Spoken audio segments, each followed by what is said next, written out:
Hello, my dear students. Welcome back to online classes of physics. In this video, we will understand two physical quantity, which is distance and displacement through a straight line. ठीक है? तो सबसे पहले हम लोग पढ़ते हैं distance के बारे में. डिस्टेंस क्या है, कैसे इसको डिफाइन करेंगे. हम लोग पढ़े कोई भी ऑब्जेक्ट अगर मूव कर रहा है तो मूव करेगा तो वो कोई पाथ क्या होगा, पाथ कवर करेगा, या वो स्ट्रेट लाइन हो सकता है, वो मे बी सर्किल हो सकता है, या मे बी वो रेक्टेंगुलर भी पाथ हो सकता है, कुछ भी पाथ हो सकता है. ठीक है. तो डिस्टेंस को जो डिफाइन किया जाता है, डिस्टेंस को डिफाइन इस तरह किया जाता है, the length of path covered by moving object is called distance. Means क्या, कोई ऑब्जेक्ट अगर मूव कर रहा है तो वो जो पाथ को कवर करेगा और उस पाथ का जितना लेंथ होगा वही डिस्टेंस के नाम से जाना जाता है. ठीक है ना. जस्ट लाइक देखिए यहाँ पे बोर्ड पे दिया हुआ एक स्ट्रेट लाइन है. ठीक है, स्ट्रेट लाइन है. अब यहाँ देखते हैं स्ट्रेट लाइन में, यहाँ मानते हैं अगर कोई ऑब्जेक्ट मूव कर रहा होता है तो हम जानते हैं ना, ओरिजिन से कंपेयर करते वो मूव कर रहा है या नहीं कर रहा. तो यहाँ पे ओरिजिन हमारा क्या है, ओ. ठीक है. और यहां से कोई ऑब्जेक्ट या कोई बंदा यहां से चलना स्टार्ट कर रहा है इस स्ट्रेट लाइन के अलोंग. ठीक है. तो वो मान लेते हैं चल रहा है. ठीक है. यहां से सपोज ओ से चलना स्टार्ट किया, सी से गुजरा, फिर बी से गुजरा, फिर ए गया, और फिर ए जाने के बाद फिर रिटर्न बैक कहां आ गया, बी पे आ गया. तो इस स्ट्रेट लाइन में जो पाथ जो कवर किया उस ऑब्जेक्ट के द्वारा या उस बंदे के द्वारा क्या हो जाएगा, यहां से ओ से ए गया तो यहाँ ये डिटरमाइन किया हुआ है 10, 20, 30, 40, 50, 60, 70, 80. ठीक है. तो यहाँ ए तक गया, ए से कहा गया है बी पे, तो बी पे आ गया तो कितना पाथ कवर पाथ हुआ, ओ टू ए ओ ए हुआ, ओ ए, और प्लस क्या हो गया ए बी. इतना ही ना पाथ कवर किया. इस पाथ का लेंथ क्या हो गया, ओ ए का हो जाएगा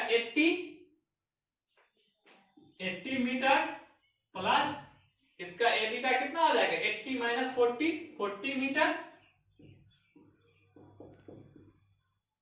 तो डिस्टेंस जो हो गया कवर्ड बाय ऑब्जेक्ट जो यहाँ पे हो गया 120 मीटर.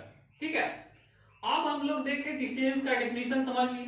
अब डिस्टेंस में हम देख रहे हैं यूनिट क्या होगा, यूनिट डिस्टेंस का यूनिट क्या होगा, ऐसा यूनिट क्या होगा. ठीक है.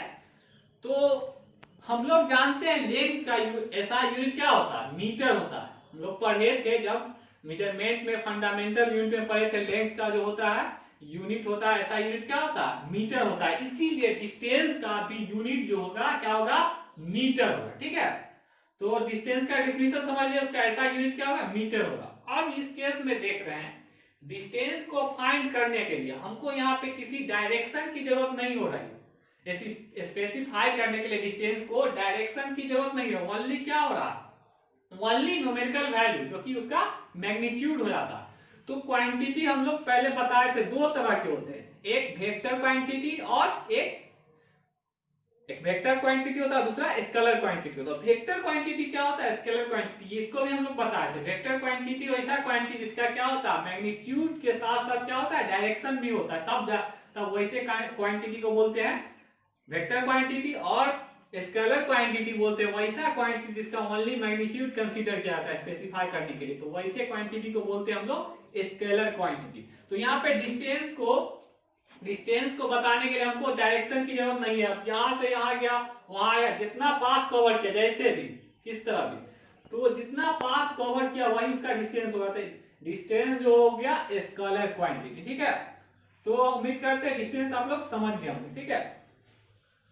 अब नेक्स्ट हम लोग देखते हैं डिस्प्लेसमेंट. डिस्प्लेसमेंट क्या है. ठीक है. इसी केस में हम लोग देखते हैं इसी डायग्राम से. इसमें क्या देखे थे, ऑब्जेक्ट जो है ओ से स्टार्ट होके ए तक गया. ठीक है. और ए से जाने के बाद बी पे आ गया. तो हम डिस्टेंस फाइंड किए 120 मीटर हुआ. डिस्प्लेसमेंट क्या होता है, डिस्प्लेसमेंट जो होता है डिफाइन इसको इस तरह करते हैं, the shortest distance between initial and final position is called displacement. Means क्या, इनिशियल पोजीशन और फाइनल पोजीशन के बीच का जो मिनिमम डिस्टेंस होगा शॉर्टेस्ट, उसी को बोला जाता है डिस्प्लेसमेंट। अब यहाँ देखिए, यहाँ हम समझते हैं इनिशियल पोजीशन और फाइनल पोजीशन क्या। तो इनिशियल ऑब्जेक्ट यहाँ से ओ से स्टार्ट किया चलना, और ओ से ओ ए गया है, और ए से फिर रिटर्न बैक होके बी आ गया। तो इस केस में इसका इनिशियल पोजीशन तो ओ है और फाइनल पोजीशन बी है। तो इस बीच के सबसे शॉर्टेस्ट डिस्टेंस क्या होगा, ओ बी। ओ बी होगा, वो कितना हो जाएगा 40 मीटर। तो यहां डिस्प्लेसमेंट क्या हो गया, इनिशियल और फाइनल को फिक्स करने के बाद एक स्पेशल डायरेक्शन फॉर्म किया, इसीलिए इसको बोलते हैं डिस्प्लेसमेंट। ठीक है, डिस्प्लेसमेंट क्या है, डिस्टेंस ही है, मगर इनिशियल और फाइनल पोजीशन के बीच का शॉर्टेस्ट डिस्टेंस है। तो इनिशियल पोजीशन ओ है और फाइनल पोजीशन बी है, तो इसके बीच का शॉर्टेस्ट डिस्टेंस कितना हुआ 40 मीटर। ठीक है, तो डिस्प्लेसमेंट भी समझ गए। अब देखिए इस केस में हम लोग क्या किए, इनिशियल पोजीशन और फाइनल पोजीशन दोनों को हमको स्पेसिफाई करने के बाद एक स्पेशल डायरेक्शन बना। तो डिस्प्लेसमेंट जो होता है कौन सा क्वांटिटी होता है, स्केलर क्वांटिटी होगा या वेक्टर क्वांटिटी। यहां देख रहे हैं मैग्नीट्यूड के साथ साथ एक सर्टेन डायरेक्शन, एक फिक्स हो गया इनिशियल और फाइनल पोजीशन, तो एक सर्टेन डायरेक्शन बनेगा, इसीलिए डिस्प्लेसमेंट जो होता है वो होता है वेक्टर क्वांटिटी। ठीक है, और अब हम लोग डिफाइनेशन में क्या कहें, डिस्प्लेसमेंट भी क्या है, shortest distance between initial position and final position. तो डिस्टेंस का क्या यूनिट होता है, मीटर। तो इसका भी ऐसा यूनिट क्या होगा, डिस्प्लेसमेंट का भी मीटर होगा। तो हम लोग समझ लिए डिस्टेंस और डिस्प्लेसमेंट। ठीक है, अब दूसरा एग्जांपल, एक और एग्जांपल से हम देखते हैं डिस्प्लेसमेंट क्या होता है और डिस्टेंस क्या होता है। ठीक है, उससे पहले हम लोग अब कंपेयर करते हैं डिस्टेंस एंड डिस्प्लेसमेंट में। ठीक है, कंपेयर किए तो डिस्टेंस क्या हुआ, डिस्टेंस का ऐसा यूनिट भी मीटर है, डिस्प्लेसमेंट का भी ऐसा यूनिट मीटर है। इसका डिफिनेशन देख लिए, डिस्टेंस क्या होता है, स्केलर क्वांटिटी होता है और ये वेक्टर क्वांटिटी। अब देखते हैं केस, यहां देखते हैं क्या डिस्टेंस क्या जीरो हो सकता है या डिस्प्लेसमेंट जीरो हो सकता है या पॉजिटिव या निगेटिव हो सकता है। तो डिस्टेंस जो होगा, डिस्टेंस जीरो नहीं होता है। ठीक है, कुछ ना कुछ टेबल जब पाथ कवर करेगा तो उसका लेंथ होगा, तभी जाके उसको हम बोलते हैं डिस्टेंस। अब डिस्प्लेसमेंट के केस में देखते हैं क्या उसका वैल्यू क्या हो सकता है, जीरो हो सकता है, नेगेटिव हो सकता है या पॉजिटिव हो सकता है। ठीक है, तो डिस्टेंस के केस में क्या हुआ, जीरो नहीं होगा, जब भी वैल्यू होगा तो कुछ पॉजिटिव ही आएगा डिस्टेंस। मगर इस केस में डिस्प्लेसमेंट के केस में क्या, सपोज दैट यहां से स्टार्ट किया जर्नी, ये ओरिजिन है, ओ से ए तक गया। ठीक है, अब मान लेते हैं कोई बंदा ओ से चलना स्टार्ट किया है, ए तक गया, और ए तक जाने के बाद फिर आ गया है रिटर्न बैक वहीं पे। तो अब यहाँ पे बताओ, इस केस में बताएंगे क्या होगा, डिस्टेंस क्या होगा, डिस्टेंस 80 मीटर, फिर रिटर्न बैक आए 80 मीटर, तो कितना हो गया टोटल 160 मीटर, 160 मीटर हो गया। अब देखिए इस केस में अब डिस्प्लेसमेंट क्या होगा, डिस्प्लेसमेंट यहाँ पे डिस्प्लेसमेंट क्या, इनिशियल और फाइनल पोजीशन। तो यहाँ हमारा इनिशियल पोजीशन यही था और फाइनल पोजीशन भी यही है, तो दोनों कोइंसाइड कर गया, एक ही पॉइंट पे आ गया, तो डिस्टेंस क्या होगा, जीरो होगा। तो डिस्प्लेसमेंट इस केस में क्या हो जाएगा, जीरो हो जाएगा। इसीलिए डिस्प्लेसमेंट में भी जीरो भी हो सकता है, और आइदर क्या होगा, शॉर्टेस्ट डिस्टेंस कहते हैं तो डिस्टेंस से कम होगा, यहां तक कि डिस्प्लेसमेंट नेगेटिव भी होता है। ठीक है, अब अनदर एग्जांपल से हम लोग देखते हैं, दूसरा एग्जांपल हम लोग देखते हैं।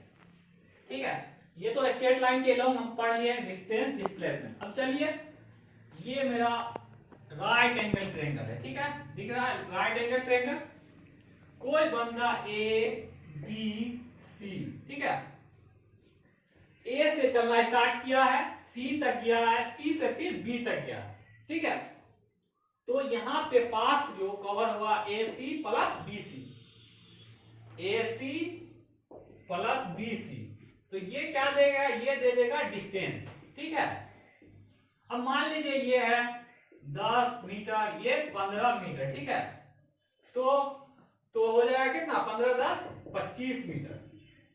ठीक है, अब ये इसका लेंथ दिया हुआ, मान लीजिए ये 24 मीटर दिया हुआ। ठीक है, 24 मीटर। तो इस केस में हम निकाल लिए डिस्टेंस। अब इस केस में आप बता सकते हैं डिस्प्लेसमेंट क्या होगा, इसका इनिशियल पोजीशन ए से स्टार्ट हुआ था, फाइनल बी गया, उसके बीच शॉर्टेस्ट डिस्टेंस क्या होगा? शॉर्टेस्ट डिस्टेंस जो हो जाएगा 24 मीटर। तो यहां इस केस में मेरा डिस्प्लेसमेंट क्या हो जाएगा?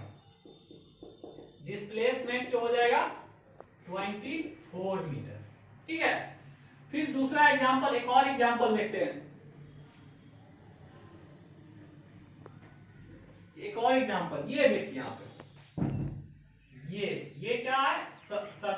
ये है स्क्वायर। स्क्वायर है मान लीजिए 10 मीटर का, 10 मीटर 10 मीटर 10 मीटर। ठीक है, ए बी सी डी। अब देखिए ए से कोई ऑब्जेक्ट जो है या कोई बंदा ए से चलना स्टार्ट किया, बी तक गया, फिर यहाँ सी तक पहुंच गया। तो यहाँ पाथ कितना कवर हुआ? A B plus B C. तो वो क्या दे देगा? डिस्टेंस दे देगा, जो कि 20 मीटर हो जाएगा। ठीक है, 10 प्लस 10। अब डिस्प्लेसमेंट इस केस में क्या होगा? इनिशियल पोजीशन क्या है ए और फाइनल पोजीशन सी, इसके बीच का शॉर्टेस्ट या मिनिमम डिस्टेंस क्या होगा? ये इसका जो डायगोनल होगा वो, और उसको डायगोनल को हम फाइंड करेंगे कैसे? ज्योमेट्री में आप लोग पढ़े होंगे, डायगोनल को फाइंड करने के लिए क्या होता है? पाइथागोरस थ्योरम के अकॉर्डिंग क्या होता है? p का स्क्वायर प्लस b का स्क्वायर इक्वल टू क्या होता है? h का स्क्वायर। क्योंकि ये 90 डिग्री होता है तो ये p हो जाएगा, ये b हो जाएगा, और ये इसके लिए हाइपोटेनस हो जाएगा। तो h स्क्वायर बराबर क्या होता है? p square plus b square. तो उससे h बराबर क्या हो जाएगा? Root under p square plus b square. वही मेरा क्या दे देगा? डिस्प्लेसमेंट दे देगा। ठीक है, इसी तरह से और भी बुक में कई सारे एग्जांपल दिया हुआ, आप लोग जाएंगे और जितना एग्जांपल डिस्टेंस का क्वेश्चन रिलेटेड है और डिस्प्लेसमेंट का उसको बनाएंगे। आई होप आप लोग अच्छी तरह से डिस्टेंस और डिस्प्लेसमेंट को समझ लेंगे। ठीक है, तो that is all for today. Thank you.